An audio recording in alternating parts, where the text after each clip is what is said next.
Hello and welcome to the first episode of Retro Game Boys. My name's Stuart and this is my son, Kieran. And the idea of these videos is I've been a gamer for quite a long time, and I'm going to introduce Kieran to some of the games that I played when I was his age. I mean, he's 10 now, so when I was 10 back in 1987, I had my Commodore 64. And PlayStation. I didn't have PlayStation until 1995. Nintendo 64 I got in 96. Sega Dreamcast. I got that in 99. See, he's new to the retro scene. You see, he needs educating. Yeah, Amiga. I got the Amiga in 1993. No, 1992. I play slightly new models. Yeah. So that's basically it. It's obviously, what we're going to do is I'm going to review the games, talk about them, how it affected me when I was younger, how the game still affects me now, and we're going to get Kieran's view of the game as well. So graphics and sound and music and all the controls. That's it. Yeah. I mean, obviously, Kieran is part of the Xbox and PlayStation generation, so it's going to be difficult for him to kind of rate a game because obviously rating a 30-year-old Commodore 64 game to something like Uncharted, for instance, or Grand Theft Auto, it's going to be quite difficult. But I think he's going to. I think the thing with Kieran, I think he's going to appreciate. I'm going to pretend I don't know PlayStation. It was never existed. Yeah. Good luck. I think that you'll appreciate the gameplay. Yeah. Because one of the things about old games, and I'm sure you'll agree with me with this, is you can pick them up and play them quite quickly. And whereas with modern games today, I mean, you can sit down, you can't really play them for a few minutes because the story is so engrossing. You kind of get stuck in the story. You end up playing it for a couple of hours. Whereas a lot of games on the old consoles and computers, you can load them up, play them for 10-15 minutes, and then obviously you might have to go out. You can just turn it off. It's not a problem. So I think that's quite good as well. Yeah. So episode 1 today, the first game we're going to look at is a Commodore 64 game. And it's called Action Biker. Action Biker. I'm just going to get it from the stand. It's quite a good game. Right. Shall I explain it? Do you know it? Yeah. Go on. Action Biker is a game when you have a person on the bike. You have to go around like a little town, but the town is a loop. So if you go down the main road, there's a petrol station, keep on going down, there's another petrol station, and then you collect parts for your bike and person, so you get crash helmets, seats, riding leather, everything. Yep. Yeah. That's not bad. And you have a fuel tank that you have to go, so when your fuel is low, as soon you will see, you have to go to the petrol station to get more fuel. That's not bad. That's not bad. My job is done. I don't think I need to talk about it anymore.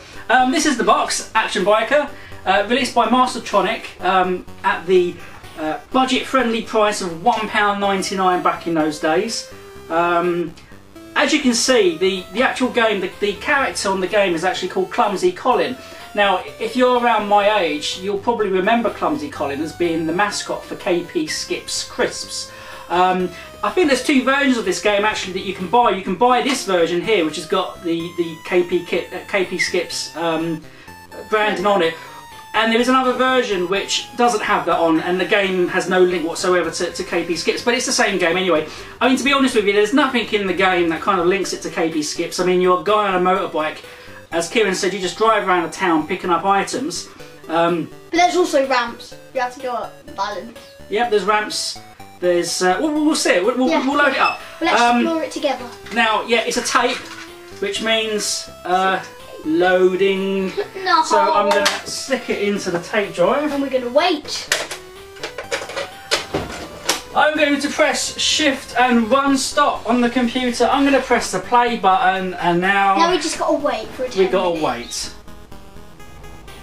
This can be fun. I'm going to make a cup of tea. I'm going to have some Pepsi.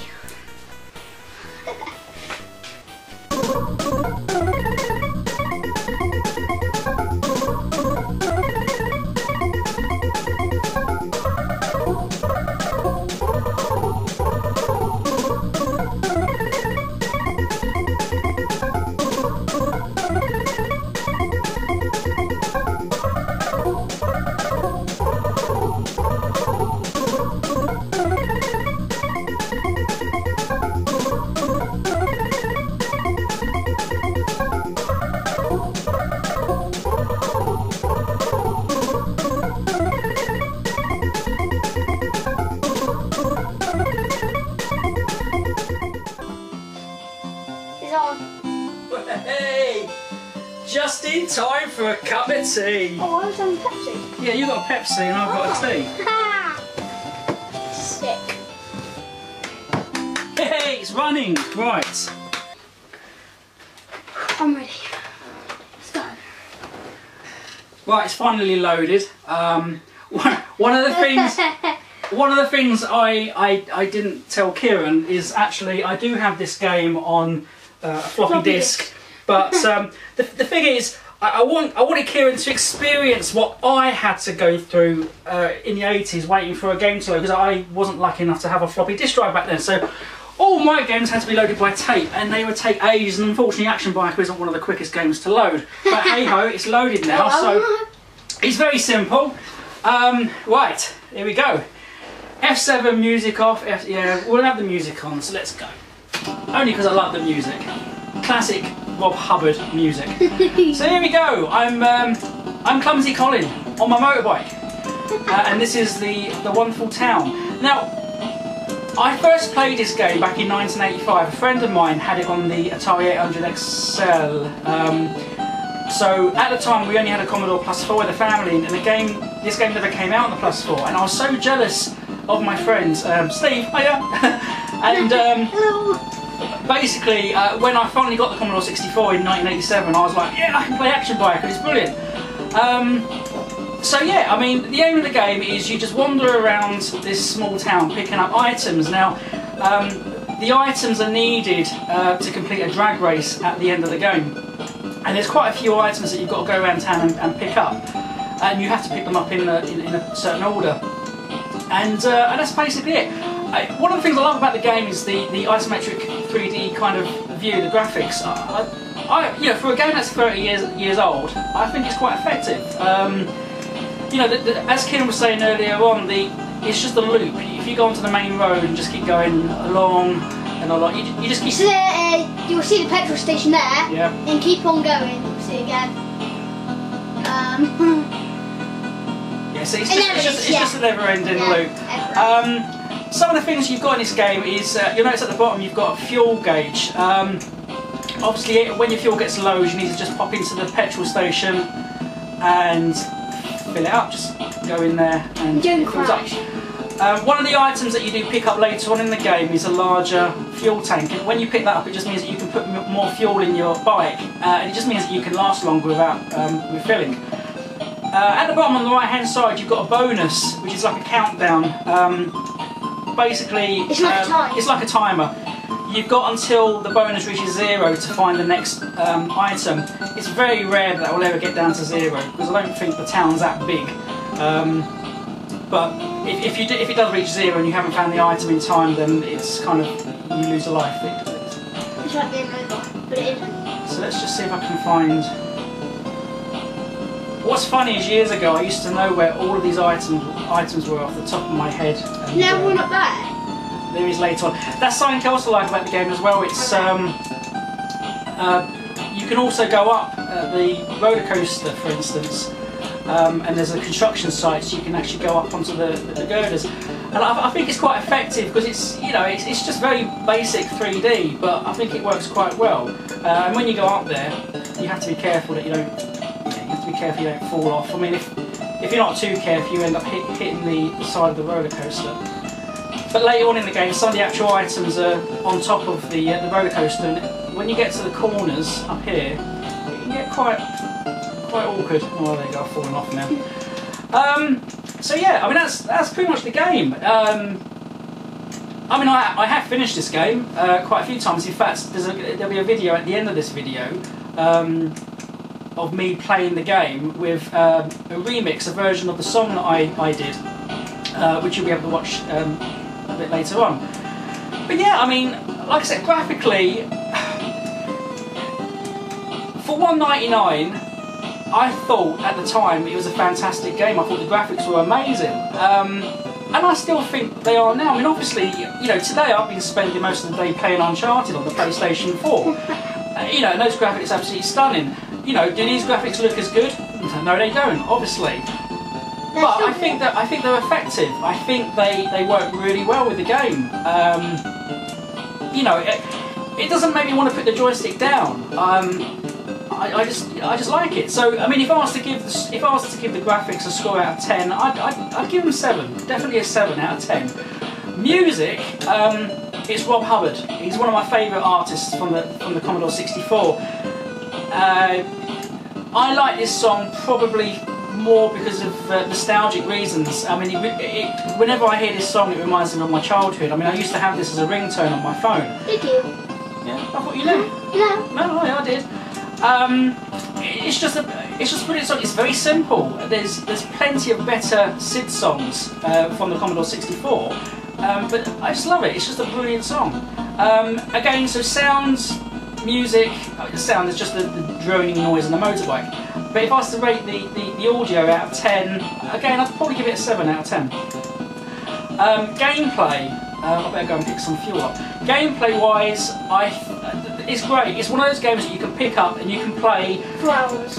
Well, probably not for hours, but certainly if I was to be going out in half an hour's time and I had 30 minutes to kill, I could fire up this game. I could just load it up and play it. And you know, if I don't finish it, so what? It doesn't really matter. I mean, to be honest with you, you can actually finish this game in 20 minutes. I mean, it doesn't take long to finish. If you know where all the items are, you can just fly straight through it. So, I mean, gameplay-wise, again, I think I'm going to give this a 7 out of 10. Certainly there are better games, there's plenty of worse games out there, but you've got to remember, you know, at the time it came out, £1.99. Now, there was a lot of full-price games back then that were £9.99, and they were absolutely rubbish. You know, you'd get home and you'd load it up and you play it and you think, I've just wasted all this money, whereas this? I mean, £1.99, you just can't go wrong. So again, 7 out of 10. And that's basically me talking about Action Biker. I don't think there's much else I can talk about it. So I'm going to kill myself, and I'm going to pass the joystick over to Kieran and see what he says about Action Biker. Oh no. Yeah. Just keep on going in the water. Keep going in the water. No, have a drink, have a drink. Yeah, have a drink.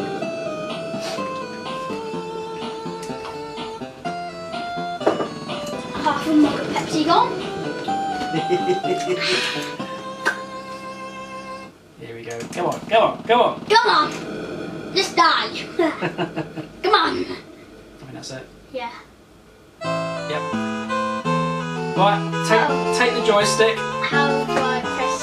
Right, let us know when you're ready. Do I hold two? You can hold it however you want. That's it. Yeah. Basically, forward accelerates. Yeah. Back slows down. Yeah. Then left and right turns, but you've got to remember because it's isometric. Oh, yeah, gosh. you'll get used to it. It's not that difficult.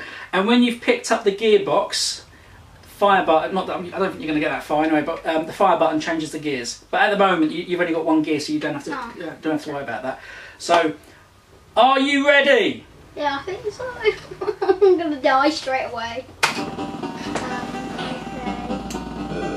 Oh wow. Straight into the water. That's what I like.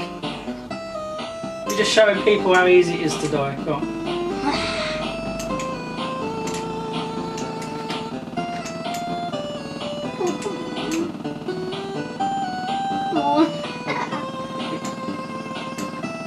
Oh, what? Oh, dodgy spike collision. Oh dear. He's going to go in the water. He's going to go into the tree. No! 2 times I died. Brilliant.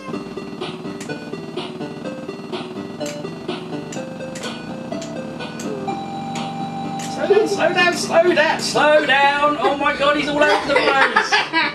Oh, it's getting hard. I mean, one of the problems with this game is if you've not played an isometric game like this before, it's a kind of, obviously if you press left, you don't go left. Yeah, you go right. Your bike turns to the left, so if you're facing another direction, you know, going left or pressing left might make you go right, for instance. That's the thing that annoys me though, because I'm used to Grand Theft Auto 5 though, and when I go left, I go left, and yeah. For graphics of this game, I'll probably go for a... Remember, you're not judging this on modern games because obviously, you know, comparing this to Grand Theft Auto, you'd probably end up giving this a 1. Yeah. I'll probably give this a 6.5. 6.5? Yeah, Ain't bad. That ain't bad at all. What do you like about the graphics? It's like the buildings in the river, and first like instead of like having like not joined up blocks, they're actually joined up. So yeah, and then you got like it's like an actual town because you got like electric wires, you got actual trees, you got rivers, you got ponds, you got fence, you got buildings. Yeah. Yeah. Music and sound, I'd probably go for a 9-ish. Seriously?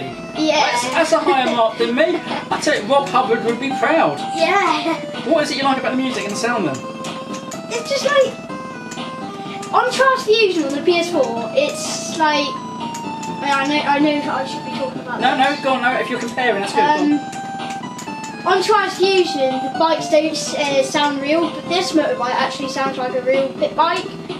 And yeah, no, it's fair enough. Seriously. No, I like it. I like it. There you go. For the authentic motorbike sound, all you need is an 8-bit Commodore 64. It's flying my way. What is the other one I'm supposed to do? Game control. So what did you give the music? Music was 9, wasn't it? 9, yeah. It was 9. And what about gameplay-wise? How do you find the game? Gameplay, I'd probably go for. The controls are hard. Okay, yeah. So I'll put. Oh, look. Well, there you go. You got one. Go on. Yay! Yes. Go. Oh no, Mr. Trees. Because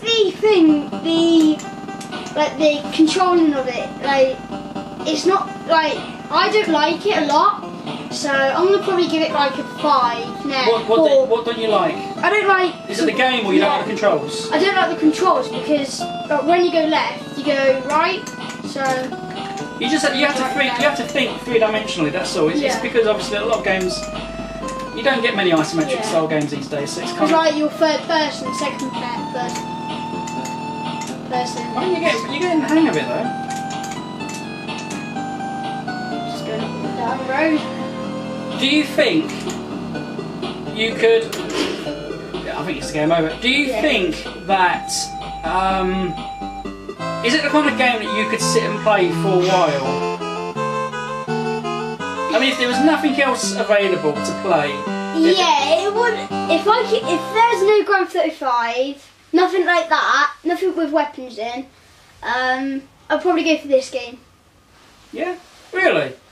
So I'd go for this game or another game that we will be playing soon. Oh, I'm intrigued, but don't say anything more because we'll wait. Although I don't know what he's talking about either. I don't know what game we're going to do next. So overall, then, because I didn't give an overall score, did I? No. No. To me, I love this game. It reminds me of my childhood so much. I have great memories of playing this game. I still love playing it to this day, and I think because I've given all the other obviously graphics, sound, I gave 7. So I think it's only fair that I give this game 7 out of 10. I just love it. It's a brilliant game. I can't think of anything. I can't think of anything bad to say about it, really. I suppose in an ideal world, the game world could be bigger. The town that you drive around or ride around could be a bit bigger. But I suppose you've got the constraints of the computer, and I'm pretty sure if they ever made a remake of it these days, which I hope someone does, the town would be a lot bigger. But other than that, I can't think of anything bad to say about it. I mean, I know obviously you just don't like the controls, but it's gonna be 5 or 4. It's like 4.5. What's its overall score? No, not overall. The controls is 4.5. So what do you think? The whole game. The whole game overall. So all of your points. Kind of. What's the overall opinion of the game out of 10? I'm gonna be straight. I'd probably go for a 1. I'm joking. No, I'm not gonna go for a 1. Probably a 9.5. No. Yeah. No. How can you give it a 9.5 when you can't even control it? You don't have to be nice to me, mate. Honestly, yeah. if you, I mean, I know it's one of my favourite games, but if you was to turn around and say, Dad, it's an absolute pile of poo, I would not be offended. Be honest. Go on, just be honest. 9.5. Ain't Yes. bad. So you're saying, what you're basically saying, giving it 9.5, you're saying that you would quite happily play this game again? Yeah, I'll play it right now. I'm impressed. That's pretty good. I don't know what to say about that. He's given it a bigger score than what I have. Probably for the different reasons, mind you, but yeah. Okay. Well, there you go then. That's episode 1, over and done. So, Woohoo! Wasn't as bad as I thought. He was a bit nervous about doing Yeah. it. He's been talking. He's been saying for ages about doing a YouTube channel. Oh yeah, as well. Soon I will be starting a channel as well. So in the next video or the next couple of videos, he will tell you my name so you can check out my channel. Woohoo! Yeah. What? No, that's good. So there you go. That's it for now. We've got a website. We're all over the web. You can visit us because hopefully we're going to have we're going to produce more episodes over time. You can visit our website at retrogameboys.co.uk. We're on Facebook. We're on Twitter, believe it or not, even though I can't stand Twitter. Oh, we haven't set up an Instagram account. But we will do that. And obviously we're on YouTube because the chances are you're watching us on YouTube. All the links should be at the bottom of the screen now, somewhere. Yeah. But if you go to retrogameboys.co.uk, the links are all on the right hand side. So that's it for today. Thanks for watching, and look forward to seeing you again soon with our next game. Bye for now. Bye.